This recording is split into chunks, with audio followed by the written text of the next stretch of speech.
My name is Corey. I live on the island of Oahu in Hawaii, specifically the city of Kapolei. And in this series of videos, I'm going to be covering some various topics on manic depressive illness, or bipolar disorder as it's commonly known. And I'm going to be doing this a bit different than how you may have seen other videos regarding this subject. Now, this is not going to be a vlog. It's not really going to be a video journal. I'm not going to do that. What I would like to do with this channel is go more into the ins and outs of bipolar disorder. I'm going to be talking about treatment, pharmacology, how the drugs work, synapses, and just give you some practical advice as to how I deal with it. I have type 1 bipolar disorder.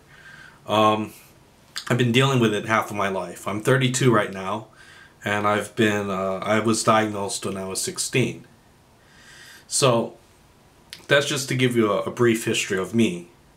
I've also taken a lot of antipsychotics, both typical and atypical antipsychotics. Wellbutrin for depression, and just the various mood stabilizers just to get me going straight. So in this first video, I'd like to cover the subject of psychotherapy.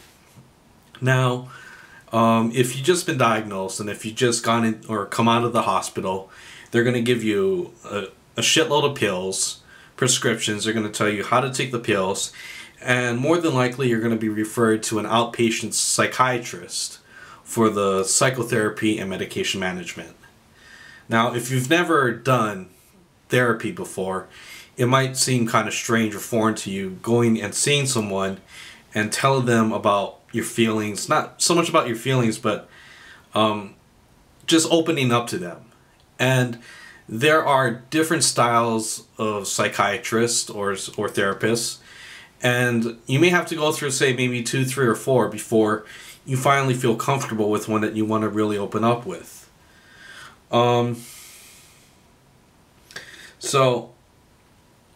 And you may acclimate to different styles of psychotherapy.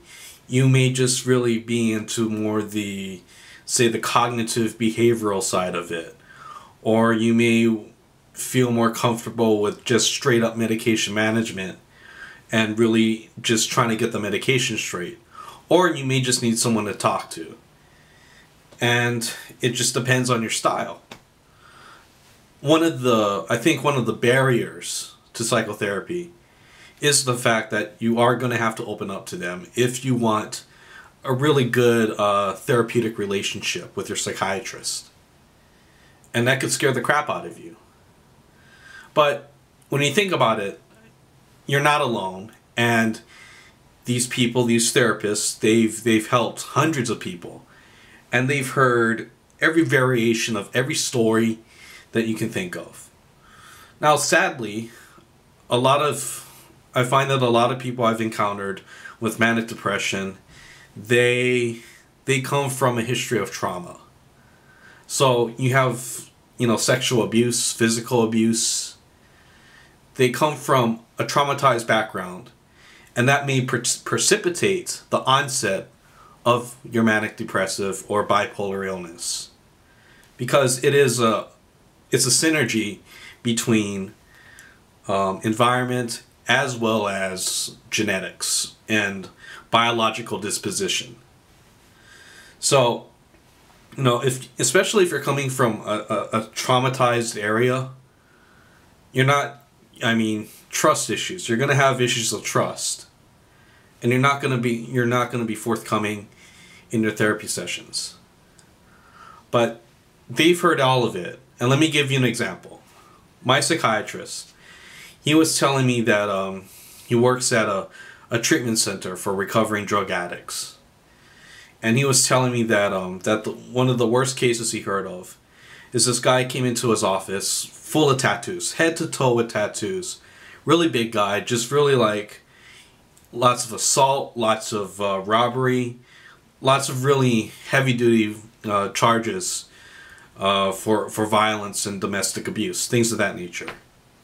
The reason why he was like that is because when he was a kid, he comes from the Philippines.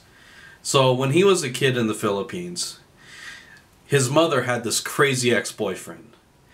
And what he did is he came into the bedroom, killed his mother with a machete, chopped her up. And the whole time he was underneath the bed. And he could see the blood splatter, and he basically was there when his mother was murdered. And that fucked him up, right? That would fuck anyone up. So that was his background. And my doctor said that was one of the worst cases he's ever heard of. So, you know, as bad things can get, that's what they deal with. They deal specifically with traumatic shit.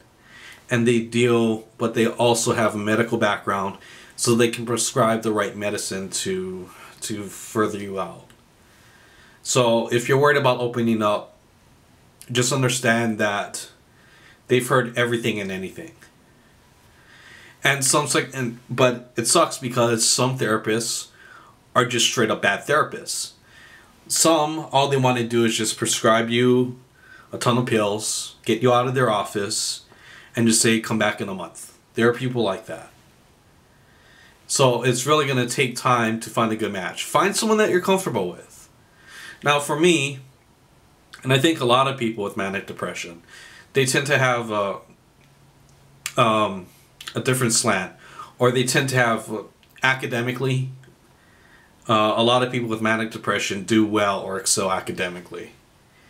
And my doctor, he's a very smart guy. He double majored in biology and chemistry. And then he went to med school in Hawaii. And he ran a couple departments. So my psychiatrist is someone who's very sharp. And I come from a background where I basically got straight A's. For a good period of my life, I got straight A's. So in terms of like levels of intellect, me and my doctor connect in that fashion.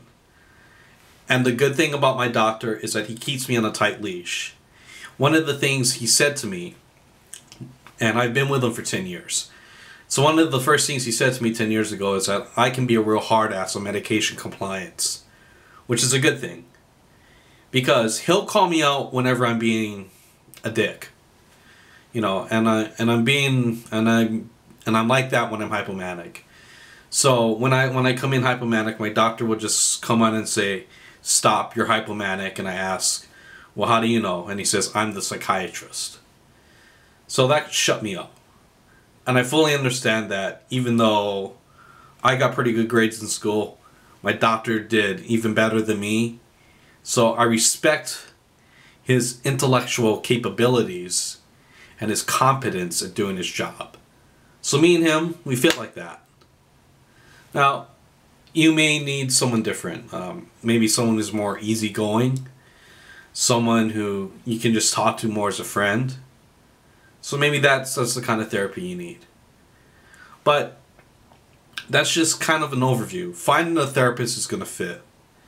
Opening up to them and realizing that in the end they are there to help you. And the only way they can help you is if you help them by really dealing with the issues that's bothering you. Because manic depression is a very complicated illness. You know, you're dealing with the physiology, imbalances of neurotransmitters being messed up. So already there, your brain, the disease, is already going to taint the way in which you see and perceive the world. And on top of that, you may have just things bothering you in life. You know, life is stressful. Life is hard. And you're going to have things where, you know, your relationships may not be going well. You're not getting along with your family. And that too is going to play into the stressors and possibly kick off events on the manic depression side. So that's it in the first of this video series. I plan on doing more. I'm really excited to go into the pharmacology and the kinetics and the various receptors and the bindings. More of a technical nature, because I'm more of a technical kind of guy. So I really want to hit upon that. But there are going to be other topics that I'm going to be discussing further. And those are just my ideas and tips of how to get along. Alright, that's about it. Peace.